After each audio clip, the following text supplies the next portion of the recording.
ॐ अज्ञानतिमिरान्धस्य ज्ञानञ्जनशलाकया चक्षुरुन्मिलितं येन तस्मै श्रीगुरुवे नमः। नमः विष्णुपादाय कृष्णप्रेष्ठाय भूतले श्रीमते भक्तिवेदान्तस्वामिन्निति नामिने।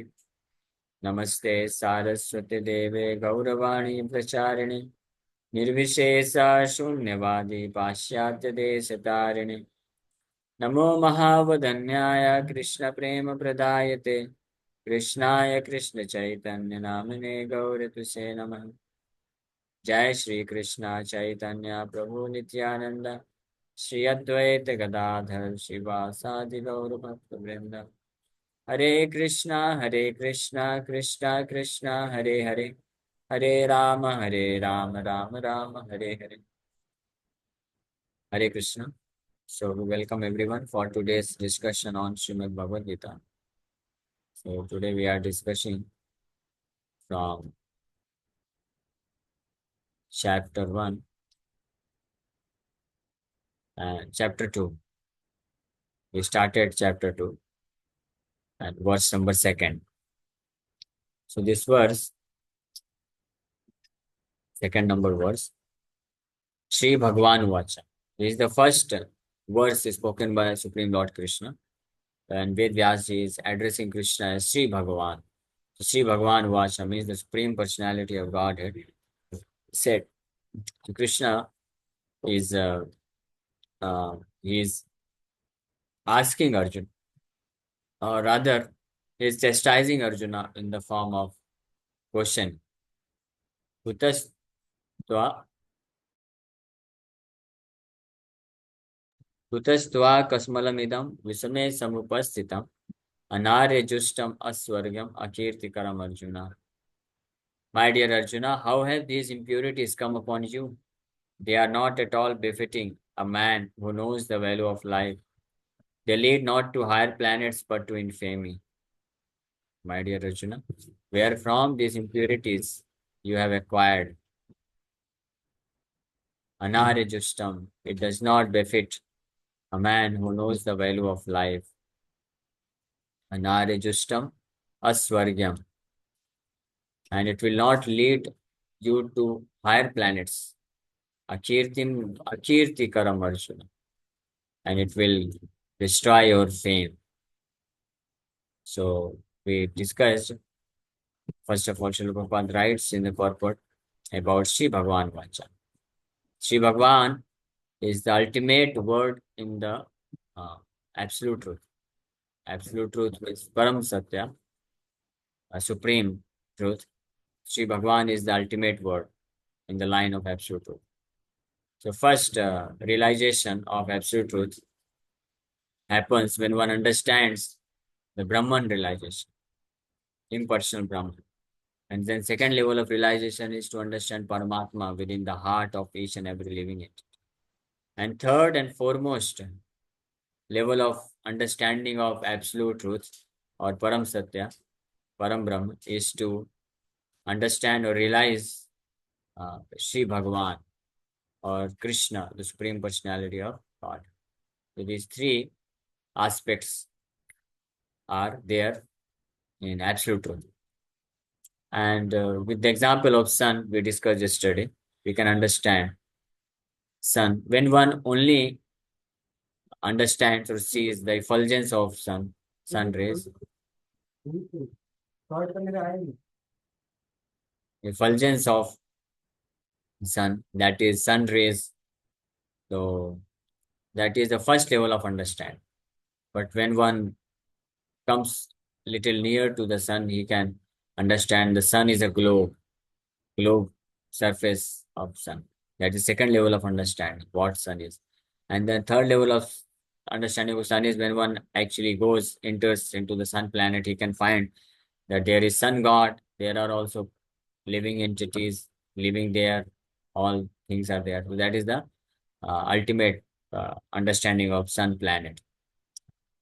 Similarly, absolute truth, Krishna, one who understands Krishna, that is the ultimate understanding of absolute truth.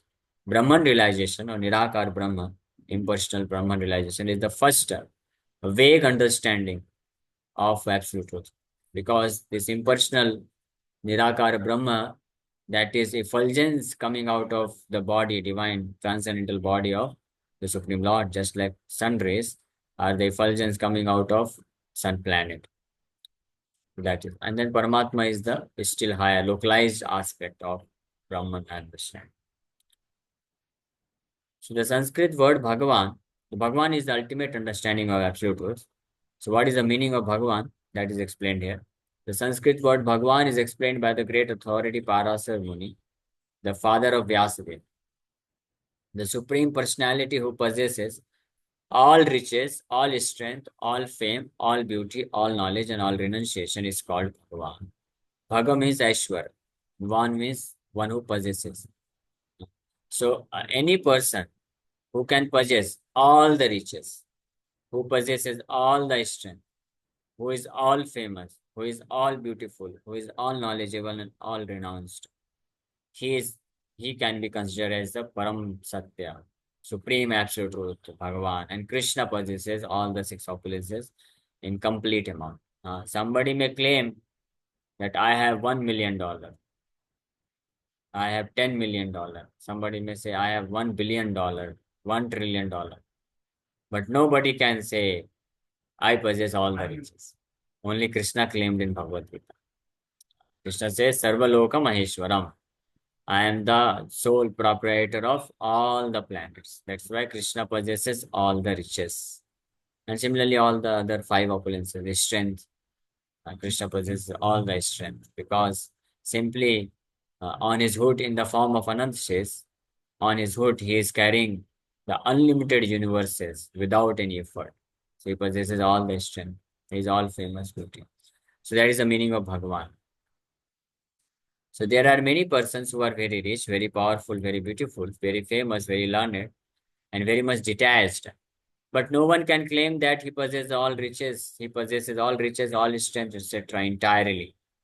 Only Krishna can claim this because he is the supreme personality of God. Only Krishna possesses all these opulences in complete and full and unlimited amount. Krishna is unlimitedly rich, unlimitedly strength, powerful, unlimitedly famous, and unlimitedly beautiful.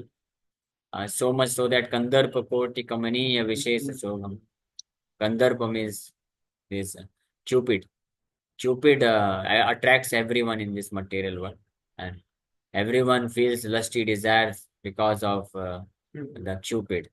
But Cupid, not only just one Cupid, if there are millions of Cupid, Kandarpa Koti, crores, 10 millions, are of 10 millions Cupid, if they are combined together, but when they come in front of Supreme Lord Krishna, so they also get bewildered by seeing the beautiful form of Supreme Lord Krishna. That is Krishna's beauty. And Krishna is the all knowledgeable. He possesses unlimited knowledge, and unlimitedly Krishna is renounced. Just see, Krishna has created so many unlimited universes, but he is completely aloof from it. Matisthani sarvabhutani na chaham te swavas. All the universes rest upon me, are produced by me. I am the sole proprietor, Sarvaloka Maheshwara, but still I am not attached to it. Krishna doesn't bother whatever is happening. He has given everything to the living entities who are trying their best to exploit this material universe to the fullest extent to enjoy sense gratification. Krishna allows, okay, you do whatever you want to do. That is his renunciation. Another part of Krishna's renunciation is that even though she has a very, very deep love for each and every living entity, each and every one of us, and so he's very much uh, attached in the sense that he loves, he has so much affection for all the living entities, but still he is detached completely, renounced. As long as any living entity doesn't want to come to turn his face towards Krishna and wants to serve him, love him, Krishna gives the freedom. Okay, you are free. Whether you want to choose me or my Maya, you choose. Whatever you choose, that is your freedom. So that is ultimate level of renunciation. So although Krishna cannot tolerate any living entity suffering in this material world. Krishna feels the intense pain. Nobody else can feel the pain when a living entity suffers in this material. Nobody else. Nobody else. Because nobody else is our real well-wisher or relative. There is only I have a Krishna, question. real. Question will take. Please wait. We'll just finish in 10-15 minutes. You can ask the question. Uh, So nobody else is actually our real relative. So nobody can have actually a real love and affection for us. And whatever love and affection anybody shows towards us, that is also temporarily manifested. And over the period of time, everything is finished. And as soon as the body is finished, everything, all affection attachment finished. But only Krishna is the Supreme Personality of Godhead who possesses, who has a lot of attachment, affection for all the living entities, and he feels intense pain uh, while seeing the suffering situation of the living entity. But in spite of this, he allows the living entities to perform activities, actions in while living in this material world according to their desire. Even though because of performing these kinds of material activities, sense gratification, the living entities are forced to suffer, but Krishna tolerates it. He remains detached from it. That is the nature of his. That's why he is unlimitedly renounced also, unlimitedly detached also. When Krishna was living in Dwarka, so he possessed 16,108 wives, queens, and all goddesses of fortune. And Krishna had 16,108 palaces, and in each and every palaces, these 16,108 beautiful queens, wives of Krishna, were living, and their assistant, thousands of maid servants were assisting these queens to serve Krishna. And each and every queen had so much submissive attitude for serving Krishna. So much they were all faithful wives of Krishna. Rather, they considered themselves to be maid servant of Krishna. Whenever Krishna used to come from his office, so Dharma Sabha, he used to expand himself. 108 Krishnas he used to become. And when he used to enter into the palaces, so although there were thousands of maid servants to take care of Krishna's needs, each and every queens, Krishna's queens, they used to personally come and serve Krishna. Personally, they used to wash the feet of Krishna, massage his feet, make him take him a bath and dress him, and then used to charmer fan, used to cook for him and give him dinner, prasadam, bhoga. And although they have all the maid servants, so this is explained. So such a opulent life Krishna was living in while living in Dwarka, but he was completely detached, no attachment at all. When a poor Brahmana, Sudama Vipra, he came, he immediately rose up from the opulent life and came out and just embraced the Sudama Brahman. And he brought him inside the inner chamber of his palace and personally washed the feet of Sudama Brahma and even instructed Mother Rukmani to fan Sudama Brahma. And similarly, he did with Narad Muni. So that is the spirit of Krishna's renunciation, detached spirit. So he's unlimitedly renounced also. That's why he is Bhagavan. Bhagavan is not just one-sided. Bhagavan means he covers all the aspects. All the qualities are present in Bhagavan, Krishna, in unlimited amount. So no living entity, including Brahma, Lord Shiva, or Narayana, can possess opulences as fully as Krishna. Therefore, it is concluded in the Brahma Samhita by Lord Brahma himself that Lord Krishna is the Supreme Personality of God. Lord Brahma himself says, no one is equal to or above him. He is primeval Lord or Bhagavan, known as Govinda, and he is the supreme cause of all causes. In Brahma Samhita, Lord Brahma says, Ishvara Parma Krishna, Sachidananda Vigraha, Anadiradir Govinda, Sarva Karan Karanam. There are many personalities possessing the qualities of Bhagavan, but Krishna is the supreme Bhagavan because none can excel him in these opulences. These opulences, riches, strength, fame, beauty, knowledge, and renunciation. So that is why he is the supreme person and his body is eternal, full of knowledge and bliss. He is the primeval Lord Govinda and the cause of all causes. Sarva Karana Karanam. He is the Karan of Karanam. This Karanam is from Karan ocean, Karan Sagar. Karano Dakshai Vishnu or Shiro, this Mahavishnu. So Mahavishnu or Karano Dakshai Vishnu is considered, is known for creating unlimited universes. He is the original cause of the creation, original cause of the creation. Who? Karano Dakshai Vishnu. And Krishna is the Karan of that Karanam. Karan of that Karano Dakshai Vishnu. Karano Dakshai Vishnu comes from Krishna. That's why Sarva Karanan Karanam, but he has no Karan. He has no cause. He is cause of all causes, but he has himself no cause. Anadir Adir Govinda. He is source of everything, but he has no source, no beginning. He is the beginning of everything. In the Bhagavatam also, there is a list of many incarnations of the Supreme Personality of Godhead. But Krishna is described as the original personality of God, from whom many incarnations and personalities of Godhead expand. So this is from Bhagavatam, first canto, third chapter, verse number 28, in which the third chapter of Bhagavatam, first canto, enlists all the incarnations of the Supreme Lord. Rama, Narsimha, Varaha, Kurma, Vatsa, many incarnations. And at the end of this chapter, while after listing almost around 22, 24 incarnations, Sukadeva Goswami says, Avatara hi asankhya, means like this, there are thousands and thousands of incarnations. I have only given these 22 list incarnations, but there are thousands and thousands of incarnations. Nobody can count how many incarnations the Supreme Lord takes, a millennium after millennium, each after day, kalpa after kalpa. He gives the example, analogy, just as one cannot count the waves of ocean.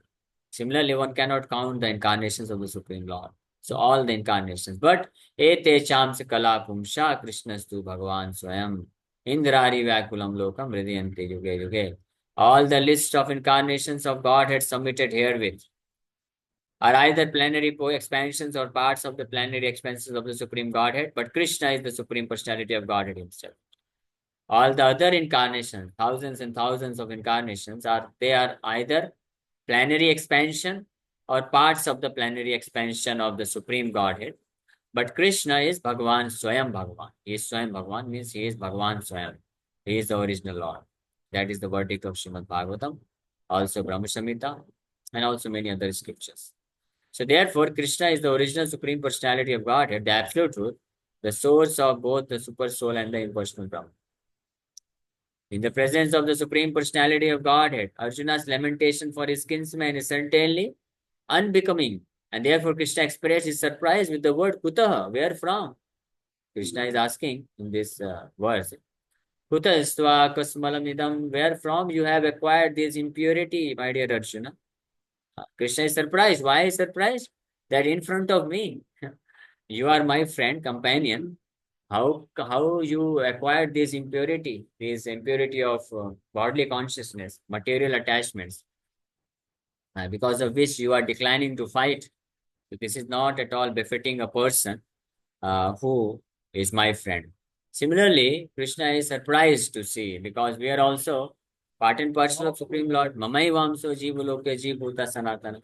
So we are also part and parcel of Krishna. We have eternal connection with the Supreme Lord.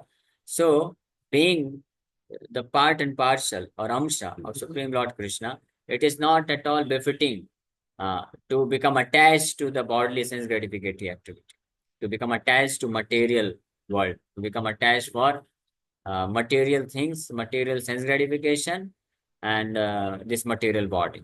This is Kutastva, Kasmalam. This is Kasmalam. This kind of mentality or attachment is a mal. Mal means dirt. Gandagi hai. Ye gandagi hai, Bhagavan bol rahe. This is mal. Give up. In the next verse, Krishna will say, give up. Tyaktva uttishta parantapa. Kshudram hridayador valyam. Give up this petty weakness of heart and stand up and chant Hare Krishna. For Arjuna, Krishna told, stand up, get up and fight. For us, Krishna is telling, you give up this petty weakness of heart and stand up and chant Hare Krishna. That means take to Krishna consciousness, take to the process of Bhakti Yoga very seriously. with full enthusiasm. Do not get entangled in the activities of Maya, sense gratification. That does not befit a person who is a spiritual soul. A spirit soul. We are all spiritual. That's why Krishna is expressing his uh, surprise. Where from? So such impurities were never expected from a person belonging to the civilized class of men known as Aryans. The word Aryan is applicable to those to persons who know the value of life and have a civilization based on spiritual realization. So Aryans are those people who know the value of life and who thus who live the life based on spiritual realization. Those are known as Aryans.